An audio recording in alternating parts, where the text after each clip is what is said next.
leaflet, you notice that what I read was slightly different on occasion from what you had in front of you. Before you write your mandatory anonymous note to the bishop, let me just that's a joke. Although in the prior parish, that was true. Let me just explain one thing.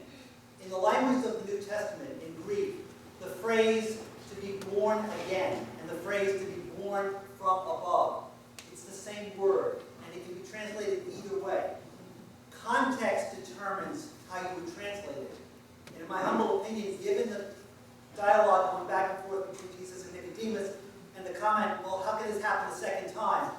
I think the proper English would have been to be born again. That's the phrase. That's what got his attention. Okay. The Christian tradition of the West takes the Sunday after Pentecost, and it's the Sunday we focus on the mystery of the Trinity. Because the bishops of the Council of Nicaea hated parish priests. If any of you originally hail from the Roman Catholic tradition, here's a dirty little secret. You probably never, you know it, but you never made the connection or connected the dots. On Trinity Sunday, more often than not, in a Roman parish, you are likely to hear the parish financial report in the place of the sermon. Because the pastor does not want to preach about Trinity Sunday. Or, that's a Sunday you bring a mission priest in, who's been on a mission, and he talks about all his work, because the pastor does not want to preach about Trinity Sunday. Or at St. John's, for 2 years in a row, you go to Brother Rick, and hoping he hasn't looked at a calendar saying, well, let's pick a date you'd like to preach to the parish. How about May 31st? And 2 years in a row, I got him to say yes. Because the pastor doesn't want to preach about Trinity Sunday. I will not stand here and, with the height of arrogance, even pretend that I am going to explain what we believe. We Anglicans don't explain, we pray. What we put into the context of our prayer captures the mystery of what we are focusing on. So what I want you to do is I want you to see something as a part of the prayer book you never look at. You know, when I pray the beginning of the Eucharistic prayer, that thing called the preface that leads into the Holy, Holy, Holy, then we sing the Sanctus. There's always a portion that says there's a special insert for the day. I want you to read the insert part for today, for Trinity Sunday. I want you to turn to page 380 in the prayer book rack.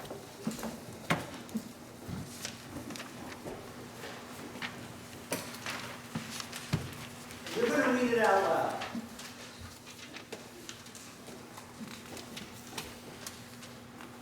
Okay, on page 380.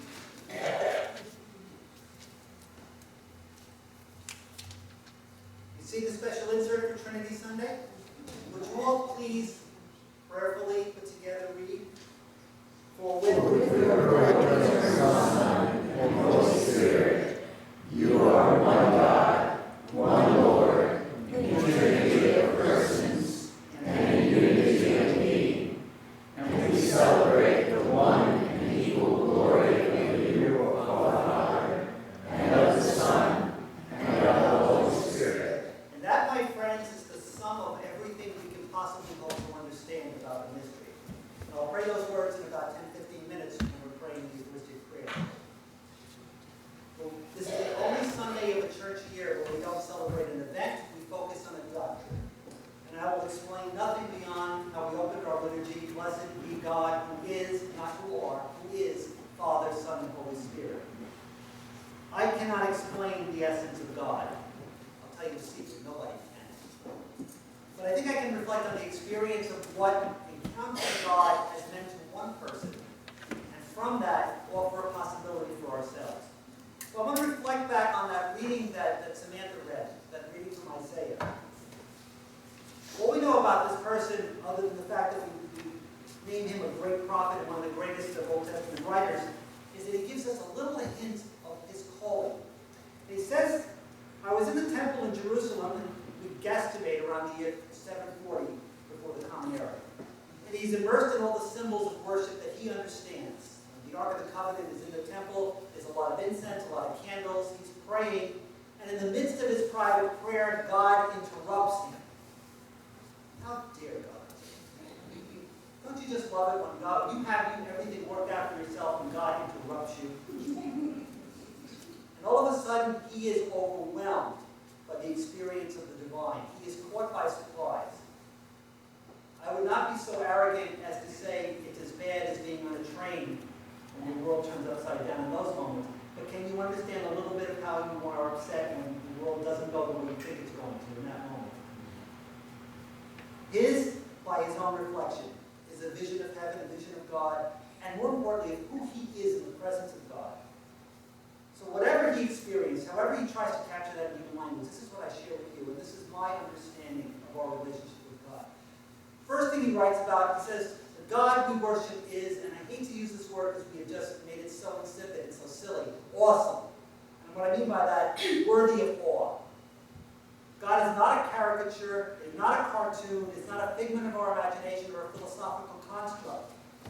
God is great, and greater than we are. God is not just the greatest of being, we believe God is being. Whatever we understand as life does not exist without the power and presence of God, the power of the Spirit. We do not live. And yet God is disrespected. There was a time many, many decades ago when I actually could read some of the Hebrew text.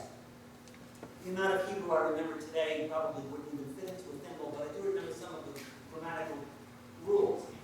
And one of the rules was when you wanted to make a point, repeat it. And if you really wanted to get people's attention, repeat it 3 times. So when you hear the words being said, holy, holy, holy, in his human way, to the best of his ability, his language, his culture, he's conveying to you, he experienced the utter holiness of God in ways we cannot begin to imagine. The God who is creator and redeemer and sanctifier. And then because of the otherness of God, the holiness of God, and where he is at that moment, he realizes something. He says, I've got a problem. My problem is, I am experiencing something of the perfection of a life I cannot begin to comprehend, and yet because of that, I realize how imperfect I am.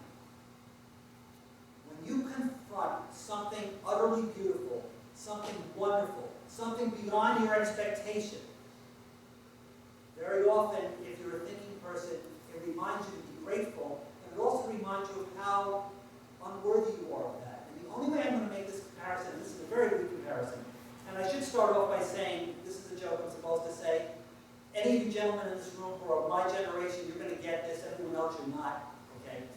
But when they talk about teenage boys of a certain age that are now men in mature years, our first love was our first car, all right? Ladies, I know that kind of is annoying and whatnot, but that's the truth, okay? For us, that was our first passion. But leave that aside. Then he's smiling and shaking his head. I had a memory, didn't I? Okay, fair enough. We'll talk about it. And not with Sharon. But think about the first person you truly, passionately fell out over heels in love. Think of that first person who really made you feel alive. And if you're like me, there had to be moments where you wondered, why me?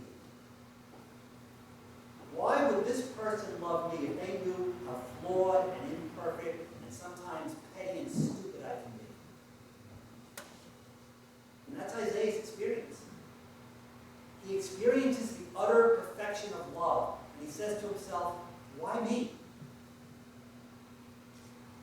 And if his answer is, it's the one thing I'm glad that the modern translation didn't screw up the King James translation, they kept it the same, and it's beautiful. Woe am I, woe is me. I am a man of unclean lips living among a people of unclean lips. I know to the core of my being how flawed I am. And yet this God not only loves me, he's here for me. And I'm not worthy. And then he has the experience that he just conveys to the best of his ability in a sort of symbolic language. He says, I see an angel grab a charcoal out of the thurible and touch my lips with the coal. Well, I can grant you that has to be symbolic language, because if anyone's touched their lips with a hot coal, you know that it's not going to be a pleasant experience. He's relating to this one. And what he's saying is that he conveyed, what he understands is that God is reaching out to him and is saying to him, essentially, be quiet, calm down, let my love, my forgiveness, my goodness cleanse you, and I will make you worthy. Let my burning passion make you all that you can be. It's as if God literally puts out a hand and lifts him up. Like Jesus lifted down his hand and lifted up Peter out of the waters. It's like what the Lord has done for me personally and so many times when I've fallen. This God who we believe is Father, is Son, and is Spirit has reached us and reaches out for us, who loves us, who forgives us. And after all of this, he hears a voice. And he says, I've got a message for people, but I don't know what to do about it. What shall I do? Who do I send? Isaiah's response, well, here I am. You know what I am. You know how unready I am for it. But send me. I'll do whatever I can. When you encounter God, when you encounter God's forgiveness, when you realize you've been made whole, when you open your mind and open your heart, and you're really ready to be loved and to love, when the Lord calls you, the only response, if you're honest with yourself, is going to be, Lord, I am flawed, but here I am, send me. So my question today, very simply, in the liturgy that will have a lot of words and a lot of hymns, words that try to reflect upon the mystery of God, God who is one, God who is three. In our hymns, in our prayers, in our litanies, in our creeds, in our sermons, be ready for God to break into your life even if it is not convenient. Be ready to experience his presence within the symbols of our prayer life, which is word and sacrament, the symbols of bread and wine, and at other times oil and incense.